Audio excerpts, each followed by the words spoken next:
Hay guerras que duran décadas. Hay guerras que duran años.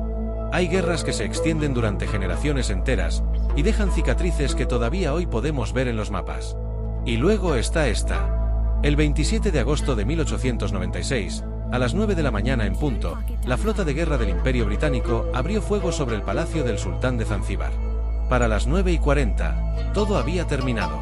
38 minutos. Oficialmente, el conflicto bélico más corto de la historia registrada de la humanidad. Pero la historia que normalmente se cuenta sobre esta guerra se detiene ahí, en esa cifra. Y lo que queda fuera del dato curioso, lo que nadie te cuenta cuando hablas de la guerra anglo-zanzibarita, es la historia real. La de por qué un sultán creyó que podía ganar. La de los 500 muertos que nadie recuerda. Y la de cómo esos 38 minutos sellaron el destino de África Oriental durante décadas. Para entender esta guerra, hay que entender qué era Zanzíbar en 1896. Y la respuesta sorprende a mucha gente. Era una de las ciudades más prósperas y cosmopolitas del África subsahariana.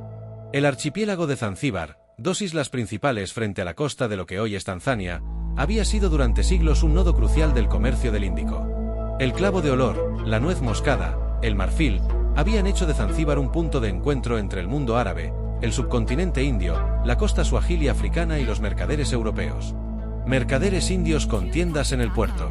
Navegantes árabes. Diplomáticos europeos. Comunidades suajili que llevaban generaciones tejiendo su propia cultura en la intersección de todas esas influencias. Era un lugar de mezcla extraordinaria. Pero hacia finales del siglo XIX, el mundo había cambiado de maneras que amenazaban directamente esa prosperidad.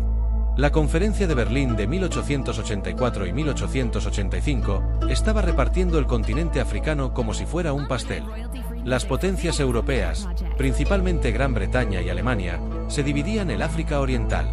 Y Zanzíbar, que en el siglo anterior había sido un poder regional independiente, se encontraba ahora en el centro de un tablero de ajedrez geopolítico que ningún sultán local podía controlar del todo. En 1890, Gran Bretaña y Alemania firmaron el Tratado de El Golán-Zanzíbar. En papel, Zanzíbar mantenía su sultán, su bandera y cierta autonomía interna. En la práctica, el cónsul británico tenía la última palabra sobre la sucesión al trono y sobre cualquier decisión de importancia estratégica. Era un protectorado, un estado soberano en apariencia, una pieza del imperio en la realidad. Esta ambigüedad, entre la soberanía formal y el control real, es el caldo de cultivo de todo lo que va a ocurrir a continuación. Porque cuando muere un sultán y hay que elegir sucesor, quien elige de verdad ya no es la corte zanzibarita. Es el hombre con la bandera inglesa en el mástil del barco. El 25 de agosto de 1896, el sultán Ahmad bin Tubaini murió. Tenía 34 años. Llevaba 3 años en el trono.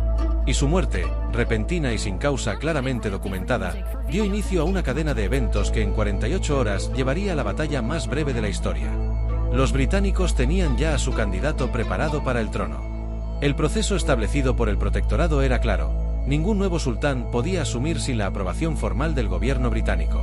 Esa misma noche del 25 de agosto, mientras el cuerpo del sultán muerto todavía estaba en el palacio, un primo llamado Khalid bin Vargas entró al edificio con un contingente de guardias armados y se proclamó sultán. Khalid bin Vargas tenía 30 años. Era ambicioso, inteligente, y había visto de cerca cómo el protectorado británico vaciaba de contenido real la autoridad del sultanato. No era un impulsivo que actuara sin pensar. Su análisis político era este: los alemanes también tenían intereses en la región. Si Alemania apoyaba su legitimidad, los británicos tendrían que negociar en lugar de imponer. Y quizás los tiempos habían cambiado. Quizás el imperio, tan ocupado en decenas de frentes a lo largo del planeta, no querría el escándalo de una intervención militar directa en Zanzíbar. Se equivocó en todas esas apuestas. Pero el proceso de equivocarse fue fascinante. El cónsul Cabe envió un mensaje inmediato esa misma noche.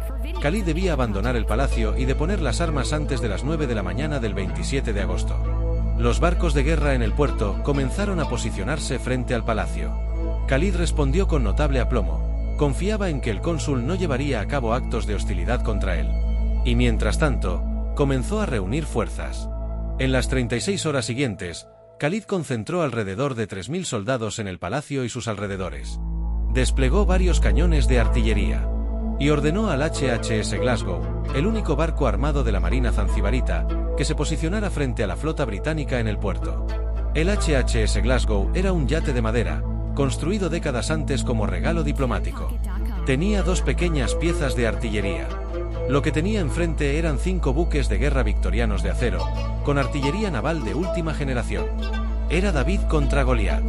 Excepto que en este caso, Goliat también tenía mejores piedras. El 27 de agosto de 1896, amaneció despejado en Zanzíbar. El puerto, normalmente lleno de actividad mercante, estaba extrañamente quieto. Los comerciantes habían entendido lo que se avecinaba. Las calles cercanas al palacio estaban vacías. En el palacio, Khalid pasó la noche convenciendo a sus hombres, revisando posiciones. Hasta el último momento, una parte de él debió haber esperado que los británicos negociaran. A las 8:55 de la mañana, los buques británicos completaron su posicionamiento. Sus cañones apuntaban directamente al palacio del sultán. A las 9 en punto, el plazo del ultimátum venció. A las 9:02, el HMS St. George abrió fuego. El HHS Glasgow respondió. Sus 2 piezas de artillería dispararon contra la flota británica. No causaron ningún daño significativo. Pero siguieron disparando. El fuego británico hundió al Glasgow en minutos. El artillero principal murió en su puesto. La bandera de Zanzíbar, cosida al mástil del barco, se hundió con él. En el palacio, los cañones británicos desmantelaban las defensas con precisión brutal. Las paredes comenzaron a derrumbarse bajo el impacto. Los soldados zanzibaríes comenzaron a dispersarse. No era cobardía. Era la respuesta racional de cualquier ser humano ante la diferencia de poder que estaban enfrentando. A las 9:40, alguien en el palacio tomó la decisión de bajar la bandera. La guerra había terminado. El saldo, entre 500 y 600 muertos del lado zanzibarita. Del lado británico, un único herido. Un marinero. Con lesiones menores. La asimetría de esa cifra lo dice todo sobre la naturaleza del enfrentamiento. Khalid bin Vargas huyó del palacio y buscó refugio en el consulado alemán.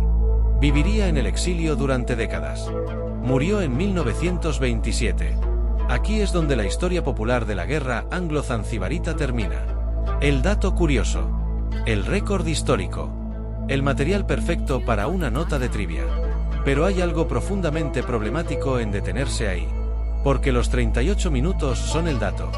Y el dato oculta a las personas. 500 a 600 personas murieron en esos 38 minutos. Soldados zanzibaríes, muchos de ellos jóvenes, que habían seguido a su sultán por lealtad, o por miedo, o por ambas cosas. Personas con nombres. Con familias. Con vidas que existían antes de ese martes de agosto y que no existieron después. Sus nombres no aparecen en ningún monumento. No hay ceremonias conmemorativas. No hay museos. No hay fechas oficiales de recuerdo. La guerra más corta de la historia es también la guerra cuyos muertos se recuerdan menos. El candidato británico al trono fue instalado como sultán ese mismo día. Gobernó durante 6 años.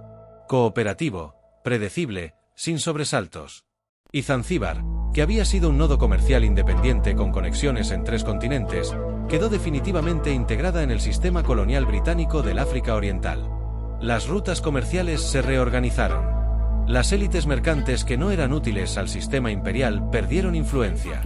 Zanzíbar no sería plenamente independiente hasta 1963. 67 años después de esos 38 minutos. Eso es lo que compró la batalla más corta de la historia. ¿Qué estaba pensando Khalid bin Vargas? La lectura fácil es que era un ingenuo. Que no entendía la diferencia de poder. Que su ambición superó a su juicio. Pero hay otra lectura. Y creo que es más honesta. Khalid sabía exactamente cuál era la diferencia de poder. No era idiota. Lo que hizo fue una apuesta política, no un error de cálculo militar. Su apuesta era esta, que el costo político de atacar un palacio, de matar a súbditos de un sultanato formalmente soberano, frente a los ojos de la comunidad diplomática internacional, sería suficientemente alto para forzar una negociación. Esa apuesta fue equivocada. Pero no era irracional. Entender por qué apostó lo que apostó nos dice algo importante sobre cómo funciona la resistencia ante el poder asimétrico. A veces es racional, incluso cuando es inevitable que fracase. La guerra más corta de la historia dura 38 minutos en los libros de récords. Pero duró 67 años en las vidas de las personas que vivieron bajo lo que esos 38 minutos establecieron. Esa es quizás la primera lección de esta historia. Los momentos de inflexión histórica no se miden en el tiempo que duran. Se miden en el tiempo de sus consecuencias. Lo que sí sabemos es que las personas que murieron ese 27 de agosto de 1896 en Zanzíbar merecen algo más que ser el pie de página de un dato curioso. Merecen que alguien los cuente. Si esta historia te hizo pensar, el siguiente vídeo de la saga continúa con algo igual de inesperado. Gracias por quedarte hasta el final.